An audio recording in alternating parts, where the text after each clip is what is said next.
Good morning. Hello. Celeste Souter here. We are on, well, it's Thursday and this is unmuted. It's what I've dubbed this little everyday show where we unmute ourselves, and Sarah is actually unmuted today, so I'm thankful for that. We worked on ideal clients yesterday, and today we worked on content pillars that would speak to them. I think that we all are already kind of doing this, but it is not a bad thing to go back and make sure, check out what you're doing and all those things. So I'm going to bring my guests up. Here is Jordan. Say hello, Jordan. Sarah, and Andrea. Hello, everyone. Hi, good morning. Morning. Good morning. Okay, so I am going to start with, and um, yeah, I'm going to start with a question, and then we'll get into and see what everybody did. So we did ideal clients yesterday. We really looked at that and got really clear on that. And then today we really looked at like the content of what, if they were to come to our page, what would they believe they know about us, but how would our content actually help them or bring, I don't know, peace, clarity, all those good things, right? It just depends on what we want them to walk away with. Um, I, for one, didn't think about these things in the beginning of my social media presence. It was just kind of like a personal blog, and you never know what you got. So, is anyone else done that? Treated social media kind of like that? Have we all done that?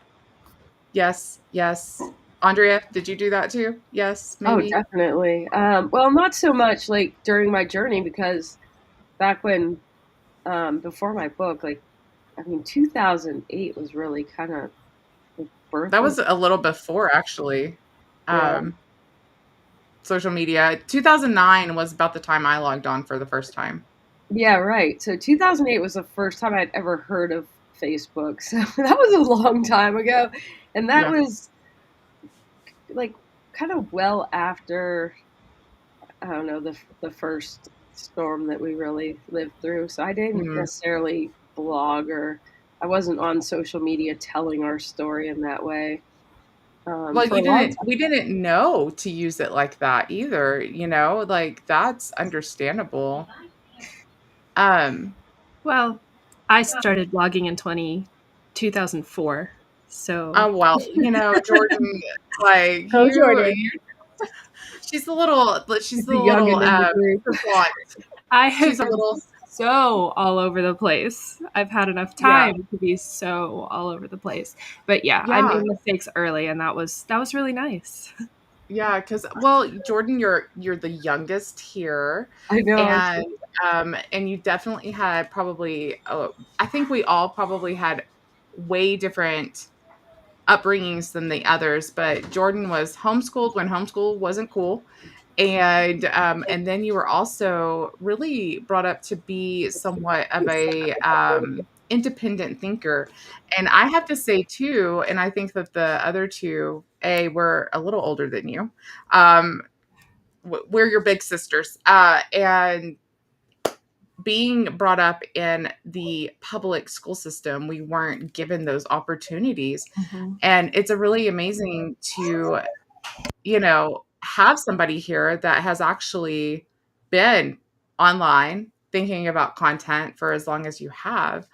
Um, Even with that, do you feel that the things that we've done in the last couple of days, even, I mean, we're almost on the end of week 3, but just the last couple of days, has it helped you get even clearer about what you want to write about now, as the Jordan you are today, and not in 2004 or, Oh, 2015 or whatever? 100%. 100%. Um, I was just thinking about how one of my earliest blogging stories that helped me to learn these lessons early was my Pinterest story. So before you could even just log on to Pinterest and create an account, it was invite only. In those early days, they would, you got a few invites, and then those people got a few invites, and that's how they grew at the very, very beginning. While that was still happening, my blog went viral on Pinterest. So by the time I got an account on Pinterest, I saw my post, one particular post, everywhere. And I looked at that and kind of went, well, I could double down on that and write more, but I don't want to, because it was one of those random things that wasn't what I actually wanted to be known for. And so very early on, I looked at that question of virality and visibility that happens kind of by chance, and then, okay, do you do something with that, or do you do what you actually know you're called to do? And so I started grappling with that early. All of that said, just this week, I'm refining my ideal client avatar, my content pillars. These things have been really vital these past 24, 48 hours. Oh, poor Sarah. But in part because, Okay, so hold on. I want to lean into that. Yeah, you were about to. yeah, So the last 24 hours and like looking at content and leaning into that. So you've had breakthrough in the last 24 hours? Is that what I'm yes, hearing? yes, Yes. because with over 20 years of content under my belt, that's a lot of different people I'm speaking to, because teenage Jordan was definitely not speaking to who Jordan in her 30s is now. And so it can be really easy to look back and go, okay, well, what performed the best? Let me do more of that. Mhm. When that's not Yeah. necessarily what God would have you do in this next season. Yeah. And it's Yeah. definitely not like yesterday's post, this week's private post on Substack for paid subscribers only, and Sunday's post. When I was writing those, I kind of had, and I wrote those over the past 48 hours, I kind of had this sense of feeling grown up. Like, this is a new season. This is, I'm, I love that. I love it. Substack makes you feel grown up. I love it. Well, not well, just it's that, nothing but but that. just, Yeah. yeah, revisiting and really looking at your ICAs. I like that. I love that. Um, I I get, can't wait to read them. yes. I'm Yeah. speaking with a new level of authority, is really what I'm doing. And it's Do y'all stuff feel the that same way? Do y'all like Well, Andrea, Sarah? just something quite funny to add is that It's me, isn't it? Substack for me when Lauren was diagnosed with leukemia was Caring Bridge. We logged everything on Caring Bridge. That was I had like a deja vu moment there where I was like, what did we log on to? And it was a community, but only invited people could read Oh, yeah, yeah, yeah, what you were blogging about, and it for was a way sure. to share the daily with others without having to call them on the phone and talk to them, because I had a flip phone. I didn't have an iPhone. Well, yeah. Well, I mean, I get that. Like, yeah. iPhones didn't. I don't remember when they came out. It took a little while. Um, so talking about ICA, let's go back to ICA because that's everybody listening is ideal client avatar. Jordan's like, I'm grown up. I'm here, guys. I have a level of I love that. authority in my 30s that I didn't have, in my teens. And obviously, duh, right?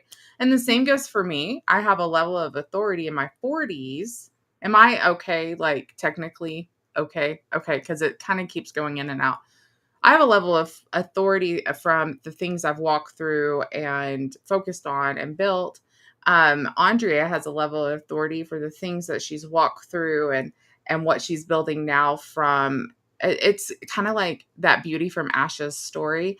And Sarah too. So Andrea and Sarah have a similar past, but it's totally different, right? Like different experiences, different time periods.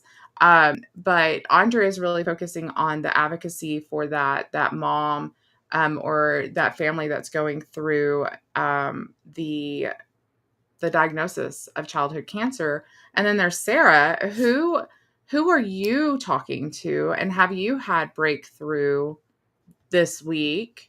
And then I want to go back to Andrea and get some, like, if she's had some breakthrough for how she's wanting to grow that. But Sarah, because Andrea and you do have that similarity, would you say that you've had breakthrough on who you're talking to and why?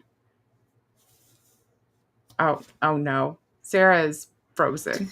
Yeah, Poor Sarah. I There she have is. full I have full internet, so I'm like, I don't understand what is going I on. hear you now.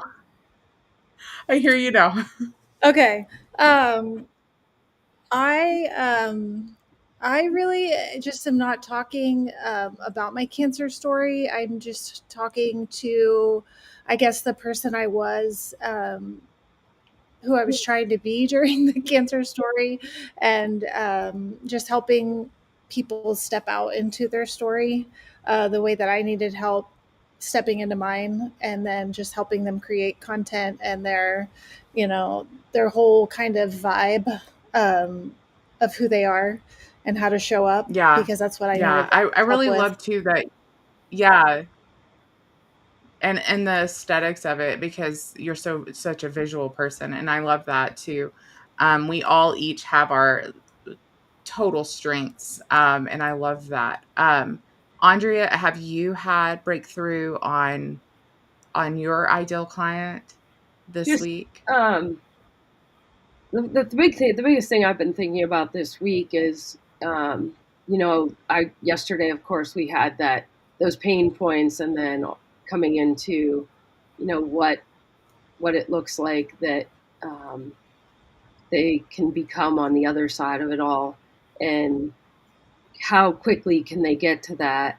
Can that mother get to that point quicker than I did? Right, like that's always the goal. Like, go back, take the water, show them that it doesn't have to be, lived as painfully, and that joy can coexist inside cancer, and love can coexist in cancer, inside your cancer story. And the other thing is, I've really been hearing this lately, which is a really um, honest moment for me. But I was having some time in the shower, actually, and I heard just like my brain ask, like, um,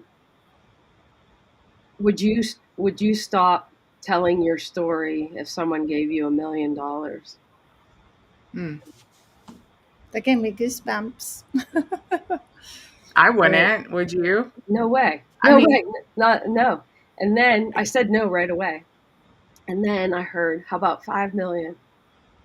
And I said no, because I know my story is bigger than me, and I know that God has so much in it. And the more I step into it, the more there is um, just this fire inside my soul that I it's can't. weightiness. Yes, that just is like Yeah. ready to go into the world, to ask those questions and talk to people, and really Yeah. start to uncover things that you can't do when you're in that state, when you're with the child and you're just walking every day. Um, Yeah. and So I sorry to interject because I need to say this though. I had this conversation with a friend last night that we were talking about the price of a soul, right? We're all intricately woven in our mother's wombs with purpose, calling, personality that was shaped by the creator, right? We are created by a magnificent creator, and he calls us a masterpiece. And our stories can not only save people, but they can set them free. See, salvation is not a one-time act. It is it's an ever going thing. If you look at the word sozo, um, it is not just a one time act, it's the salvation. And each of our stories, even in one woman's life, if we all four were to tell our stories to just one woman, and our stories changed her life, not only her belief in a higher power in Jesus and allowing that, but if she was to experience sozo, because that's what really Andrea is talking about. In the midst of adversity, you can absolutely, because that's how God talks to us through those really, really hard times. If your story was to provide sozo for someone, it has no price tag. It's priceless because the person that you're talking to is priceless. There's no comparison, right? And I love that. That oof, we got deep today. We got deep. Yeah, it was something that I wasn't expecting, and I had a conversation with my dad about it yesterday, and I was like, you know, I really am just completely submitted to all this, but to be asked that question, like just out of midair, and knowing that I want to tell women that's how strongly you should feel about your story.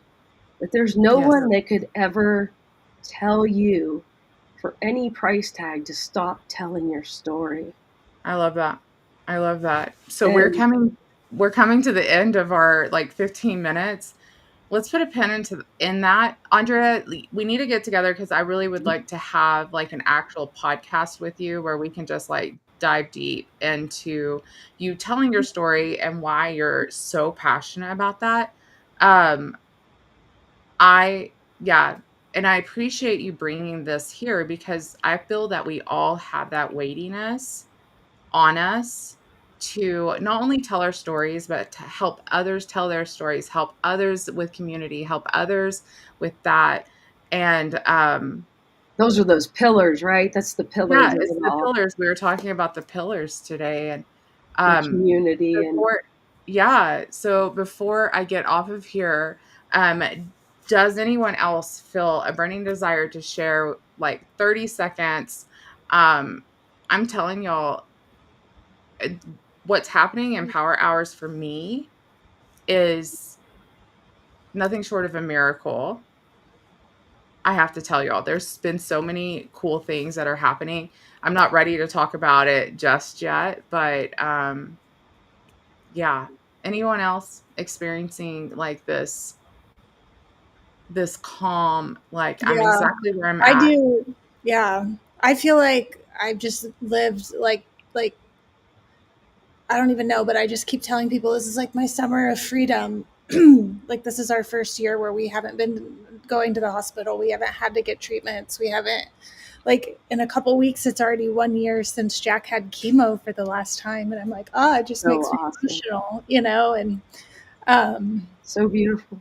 yeah, it's just crazy to think like the Lord gave me this just year to just work on myself from when the last time Jack had chemo till now. Like he's allowed me to build something beautiful that, you know, helps people support their business and Yeah, I'm just very grateful for that. I love that. I love that. Jordan, would you agree that That you're you're having having Yeah, it's providing a stability, confidence. yes. I love that you said that. I'm going to leave it with this. I was reading on birth assignments, enemy versus God birth assignments, and how enemy comes against us. And she said stability. And as I was reading this book, she listed off some ways that the enemy comes after us. And see, women are actually, we are innately created to have stability.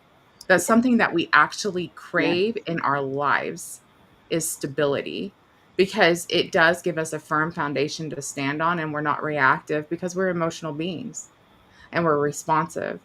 And what I recognized was in that birth assignment book, instability was the birth assignment that the enemy placed on me was this unstable atmosphere. And I've been seeking stability for the rest of my life. And but not for the rest of my life. In the past, I had been seeking Mhm. stability. And this is one part of showing up for yourself, saving yourself, but God providing, like he's been providing the relationships, and in obedience I listened, right? Build it and they will come is what he told me with the power hours. If y'all are watching these things and you are super curious, you can come into a power hour for an entire week without paying a dime. Come, experience it. We would love to have you. We'd love to show you. So, anyways, thank y'all, ladies. I won't be here tomorrow, but Jordan will be absolutely doing the thing. And so we hope to see you then. Y'all have an amazing day. God bless. We'll see you tomorrow. Happy 4th. Bye bye.